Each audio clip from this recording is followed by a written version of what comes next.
Hello again, yeah. As I mentioned in my video yesterday, I got another Carbot. Two new Carbots arrived yesterday, and today I'm bringing to you Pron. Yes, Avante Pron. Now, as you can see, he's a yellow Avante, which is kind of like the high-end i40 which you get in the UK. We don't get the Avante in UK, but yeah, there's Pron in his car mode. Very detailed, nice shiny plastic. Now you can probably see got some gappage going on here. This bit of the roof won't peg down properly, and I've got a bit of a gap there that keeps opening up. Now the reason for this is, I believe, because this Carbot, unlike my other big Carbots, was made in China. Now my other Carbots that I had were made in Korea. Now I don't know whether that means anything, but when we get further into the review of this bot, I will probably point out a few little things on it that quality-wise don't quite measure up to the other Carbots that I've owned. But anyway, here's Pron. Now Pron is quite a good character in the show. He turns up sort of about, was it episode 5 or 6 in season 1, and he's got a bit more personality than some of the other characters, because whenever he turns up he goes, "Hey Amigo," and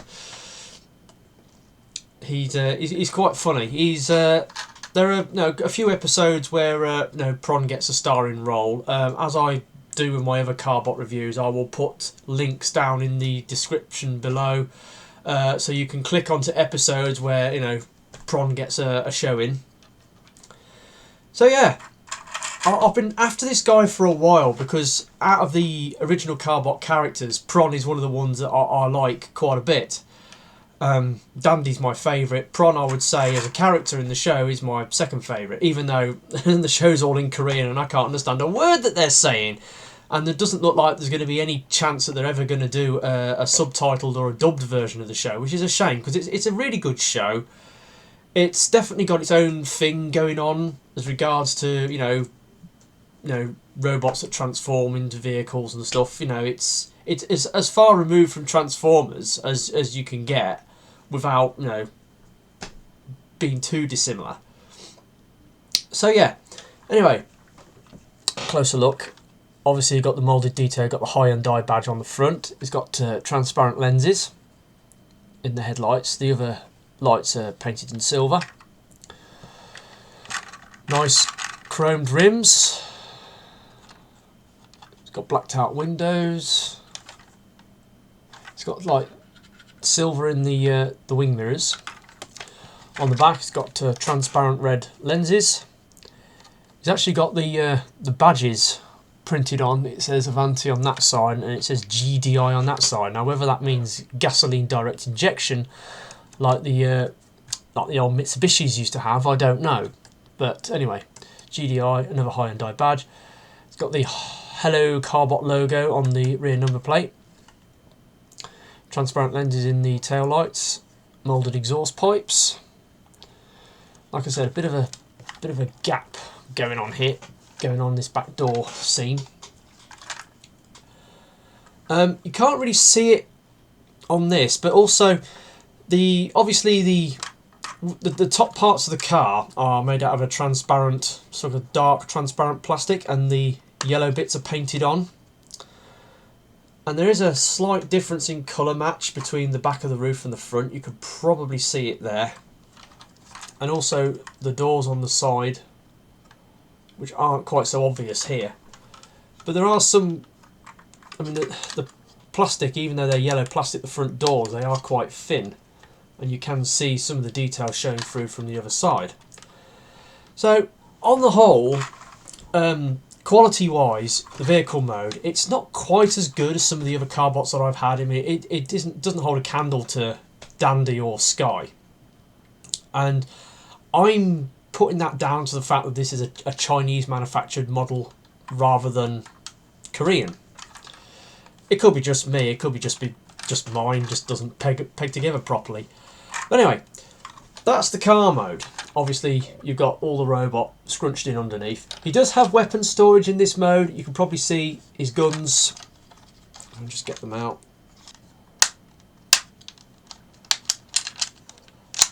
There you go, there's one.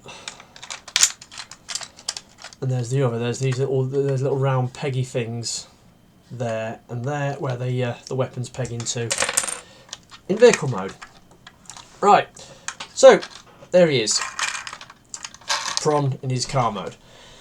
Now compared to the other Carbots I've got, this guy's got quite an involved transformation, a little bit more to it, and he's a bit of a pig to transform, especially from robot to car mode, because trying to scrunch all this lot in, especially the legs, because the legs have to sort of bend double, and then the arms, which are up here, they peg into his chest, and getting it all to peg in, and as you'll see when we transform this, there's a few clearance issues on some of the parts as you move them around to get them into their other place.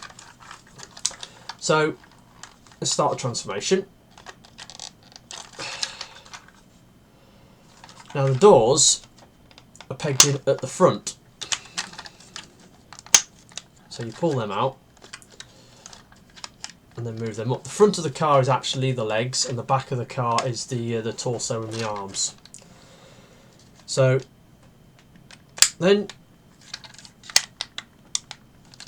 pull the roof section back, and then you start extending the legs. Now these roof parts here, you have to, they are clipped in. Actually it does help if you separate the legs at this point. You unpeg them and turn them round. Now there's pegs, you can probably see there, and there's some peg holes here, and they peg in like that. So you pull it out, turn it round. I don't know where you can see it, but there's two posts and some peg ports, and they peg in that way. Straighten the legs, and then you pull out the feet. That's basically the bottom half of the robot done. Now, top half, separate these bits of car chunk and sort of pull them off to one side. Now, the arms, which are here, are pegged into the chest. So you have to prise them out, like so. They are quite tight. There we go. And you pull them up so they're level. You lever the arms down, fold them out. And then these kibble chunks,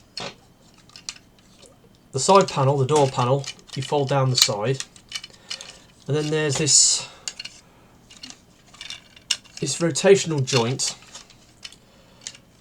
You flip these blue pieces up, you bring it round and then peg it in. So you fold that down, then you've got that transparent red piece there, and you fold this down and it pegs into place. And then finally, get this roof piece. There's a peg on the back there, and that pegs into his back there. And there we have him, Pron in his robot mode. Oh, well, hang on, I forgot to do the waist. You compress the waist, click it into place, and there we go, that's better. Got to do the waist. That's better. Okay, yeah, so now we have Pron in his robot mode, and I really like the robot mode on Pron. He's very, very colourful. I mean, the Carbots, they're all, very bright, colourful, lots of, primary colours, reds, blues, greens, yellows, black and white. And Pron is no exception. He's very bright, very colourful, quite lanky. It's got quite long legs. But then again, a lot of the other Carbots got quite long legged. It's got quite short, almost stubby arms, and an interesting head sculpt, which is quite cool. Even though, unfortunately, his head is on a ball joint, but it can't move very far because there's hardly any clearance between the bottom of the head and the top of the shoulders. So even though it spins round, there isn't much wiggle room forwards, backwards, and left and right. And when he's standing, because of the design of his head sculpt, he's got the top part of his, it's like a peak of the cap, and it sticks out. You can't very often see his eyes because they get obscured by the top of his head.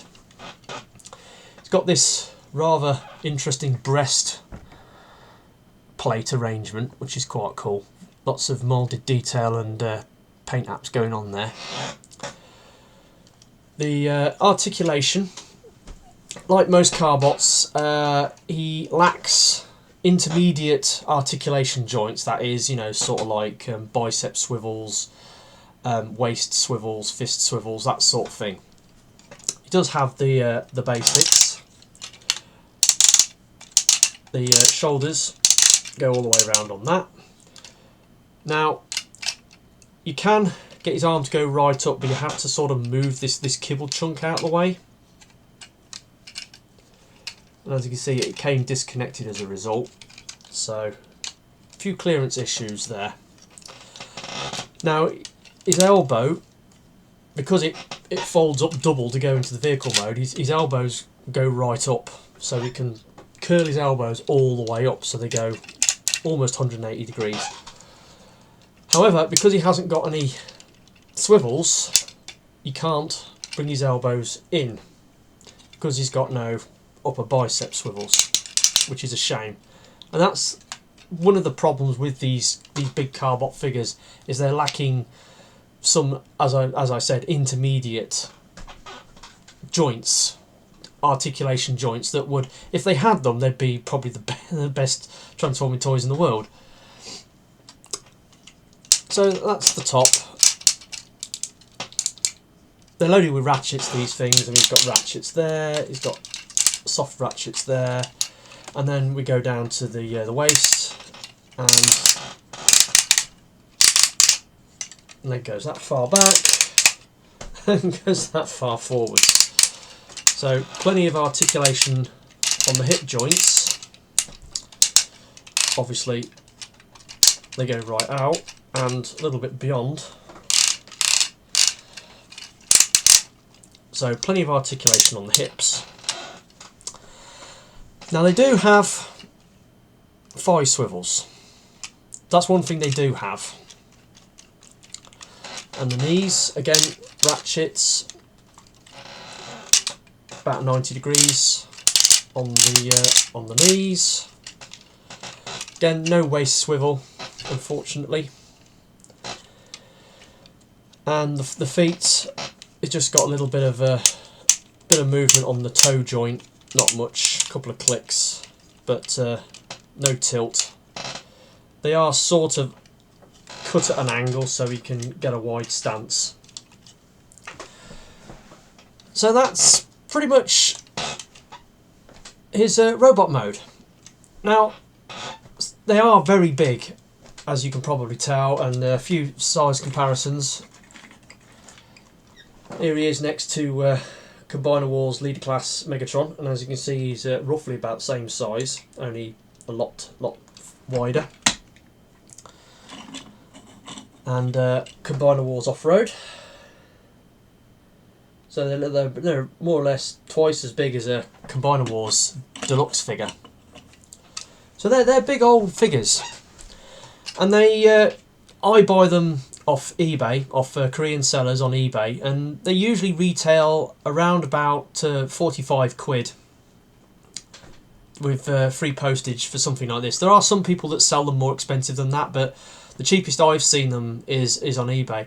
You can buy some of the figures off Sir Toys for a little bit cheaper than that, but I prefer to get mine direct from Korea. Now, I mentioned earlier that this one was made in China instead of Korea.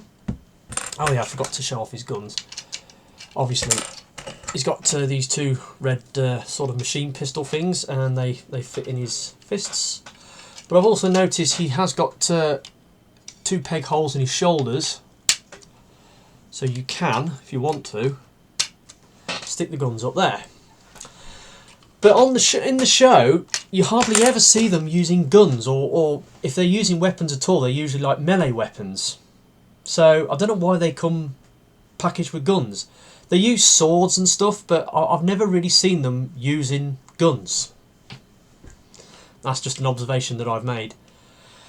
Yeah, getting back to quality. Now, it looks impressive like this. It's, you know, it's loaded with ratchets. You know, they're full of ratchets. Plastic quality is excellent. You know, very good quality plastic. But on looking closer on this one, some of the paint apps are a little bit smudgy around the edges in a few places. I mean, I don't know what you can see down there. There's a little bit of overspray. And there's a scratch on his shin guard there. Little things like that all over it. And I never noticed anything like that on the other Carbot figures I bought. Now, I bought this from a Korean seller, and I assumed that I was getting a Korean-made one, but obviously the Chinese-made ones are sold in Korea as well. So yeah, I don't know whether that has any bearing on the actual quality of the figure, but it would seem to me that this is my first Chinese-made one.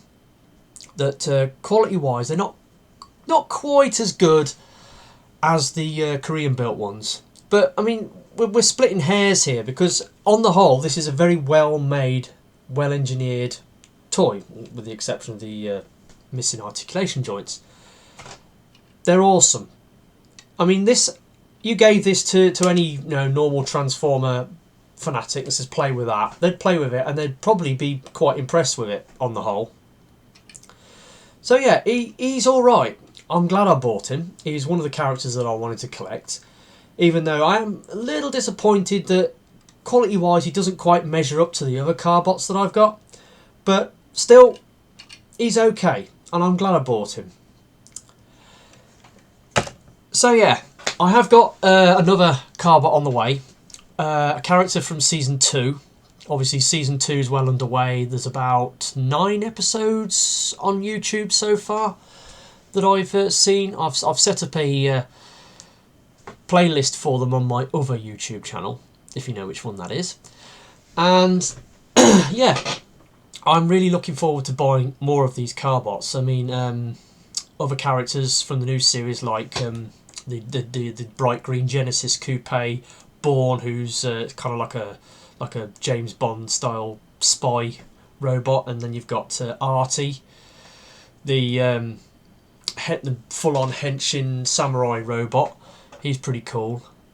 And obviously True, the Ghost Chaser, which is the next bot I've got on the way, because I've ordered True, and you'll obviously see him when he arrives. But anyway, yeah, I'm TFR Wilderness, and I am one of one of 2 people that I know in the West who buy Carbots and review them. Me and Ben's Collectibles, we're the only 2 that do these. I'm surprised that more Transformer reviewers haven't cottoned on to Carbots. I mean, why don't Piorg and Emgo and Vangelis, why don't they do Carbots? Because Carbots are excellent. They are superb toys, especially these big ones. They're really awesome. But nobody else seems to be bothered by them. Is it because the fact that the show is only available in Korean and they haven't done a dubbed or a subbed version of it, so you can't understand what's being said, so people don't bother to watch it? I still watch it and I still enjoy it, even though I can't understand what's being said. But anyway, got another one. That's 5 for 5. Yeah, that's the 5th one that I've reviewed now, and I've got another one on the way, which hopefully will arrive next week. So that's me saying goodbye.